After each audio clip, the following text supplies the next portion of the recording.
I'm Robert Alexander. You might know me as a hairstylist, wig maker, and extension specialist with over 16 years of experience, but that's only part of who I am. Though I was raised in Detroit, I moved to the suburbs for about 6 years where I learned so many life lessons. I've traveled, I've crashed out, I've spent too much and did too little. I even fell in love with potential a few times. But after 6 years of sleeping on myself, I finally woke up and decided to do things my way. So here's to life on my terms, solely for the plot.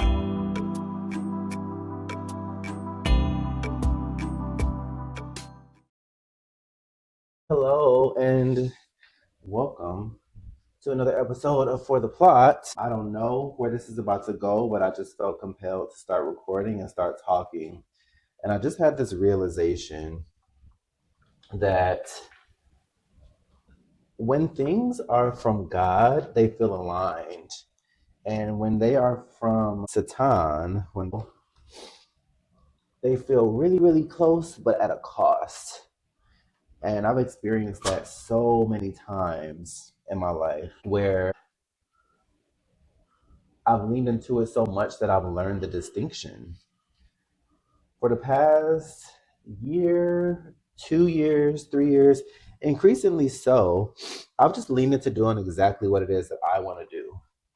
And that's how I learned the distinction between what's been a gift to me from God and what has been Satan. I've experienced both in various ways, so much so that I've learned the distinction, which is a really big deal for me because I've been someone who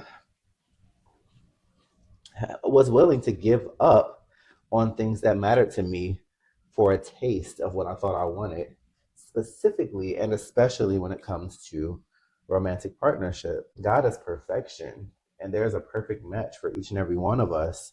And I've gotten really, really, really close. And I was just like, I was looking for a circle, and this is an oval. They're both round, so all right, let's do it. This got to be it, right? And I've done that so many times in the past, more times than I could ever even try and count. And that was for the plot. I'm not someone who thinks that everything should be classified as good and bad. Sometimes things are just experiences, and leaning into relationships that didn't serve me, leaning into friendships that didn't serve me, holding on to connections that no longer served either of us would cost me and the other person greatly. Many times, many ways. There is good and goodbye to things, to people, to friendships, to relationships, to lives. I said goodbye to my old life. Nothing is the same. One of the people I called best friend, I don't even speak to anymore. The place I used to live, I don't live there anymore. The car I used to drive, I don't drive anymore. Where I used to work, I don't work anymore. The people I talk to on a daily basis are not the same people I talked to a year ago. Everything has changed, and it wasn't due to me seeking it. I set the desire. I told God that I wanted change in my life. I wanted to evolve, and God started doing the work. And I never thought I would get online and start preaching, but there is something to be said about understanding that there are two ways to get where you want to get in life. You can effort, you can blood, sweat, and tears, and plenty of people have found great success in doing things that way. Hold on, I gotta flip this. Plenty of people have gotten exactly what they want in life by effort. And I'm one of those plenty of people. We all are to some capacity.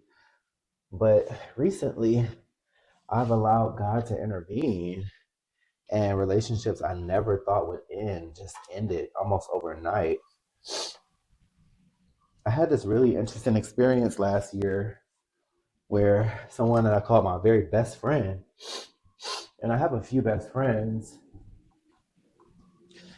um, but this guy, I spoke to him almost on a daily basis. you know, one of those people where you don't have to think about what you want to talk about. You just call, and all of a sudden hours go by. And I always said, no matter what happens, we'll always be taken care of because I'm big on loyalty. I'm not someone who has a whole bunch of friends, but I ride for those who ride for me, for sure, for sure. And so this precious friend of mine, I went to call him one day, and I stopped. I kept saying, I'm not going to call him until I have something to say, which is odd because I never felt that way before. We used to talk all the time. Long story short, and I mean, very, very long story short, he calls me and he says to me, he just kind of goes out of left field asking some like deeply personal questions on three-way with one of our mutual friends. And I was so confused. I was doing my best to just kind of guide the conversation in a way that made sense for me and all of us. And it felt as though he was becoming more and more frustrated with my resistance. I'm just like, bring me up to speed. I don't know what you guys are talking about. Anyway, that's not important. But what's important is that after a week of not talking to him, he calls me, and bottom line is he reveals to me that he's been jealous of me. My very best friend, man, jealous. And I think I'm confident that he used the word resentful. You don't really forget a word like that. And so I did my best, being the people pleaser that I am. I did my very, very best to try and salvage the relationship because this is someone I love and care about. I'm like, oh my God, this can't be real. Like, it literally just can't be real. I do pretty well with parting with things, parting with people, parting with experiences. But it's important to me that I always have a core connection. And so this friend was a part of that core connection. And so God is good because I was in a bubble believing that the level of love and loyalty that I had towards him automatically meant that he had that towards me. And that's just simply not the case. And so, though it was quite hurtful to realize that the person I thought I could lean on and depend on and trust 100 was indeed human and flawed, just like me and everybody else. It hurt. But it was also, I guess I should move this point out the way, but it was also a lesson and a very long lesson, actually, that what you perceive is not absolute truth. You got to be a little bit real with yourself. In fact, you got to be really real with yourself. Otherwise, you can get lost in a fantasy of friendship, of partnership, of, of stewardship. You can get lost in so much when you're so attached to a certain outcome or a certain belief system. Whew, child, that's not how that's gonna go, but I'm just putting it sort of in its place so that when maintenance comes, they can do the rest. But it's like a nice accent wall with the like warm colored velvet drapes that are just gonna be like a pop of richness and lushness. That's how it looks right now. And then we're gonna have like this plant in front of it, a nice earth tone palette, just for some warmth, because this place is a bit industrial. But obviously that's gonna go on this to the ceiling. So anyway, this is a set. Do not separate. Oh, these are towels. Okay. Oh yeah. You know what? The brown ones actually I think are supposed to go in my bedroom. And I have some other ones that are gonna go out here. That's okay. So anyway, I kind of like the brown ones out here, actually. So we might leave it like that. But anyway,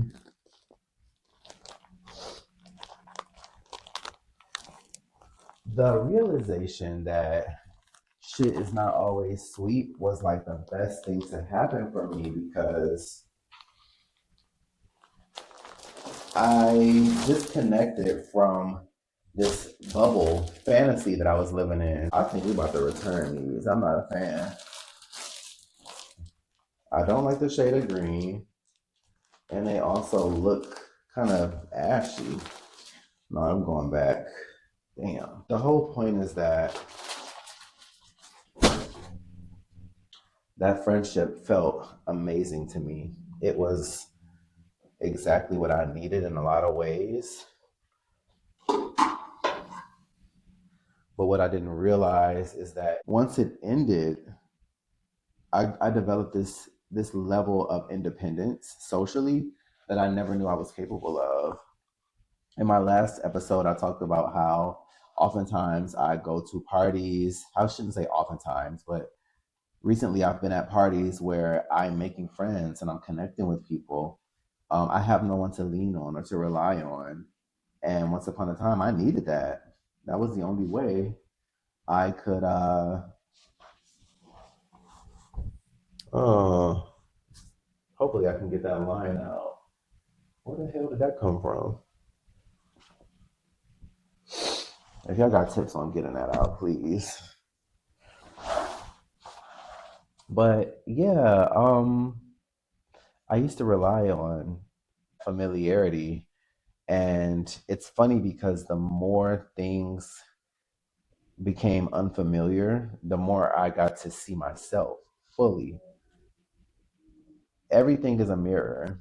And so having people around me that reminded me of myself over the duration of 5, 10 years means that I was constantly looking back at a version of myself who existed 5 and 10 years ago.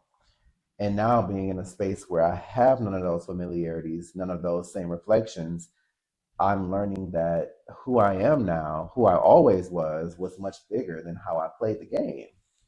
I played it safe. I played it small because I was safe and I was small.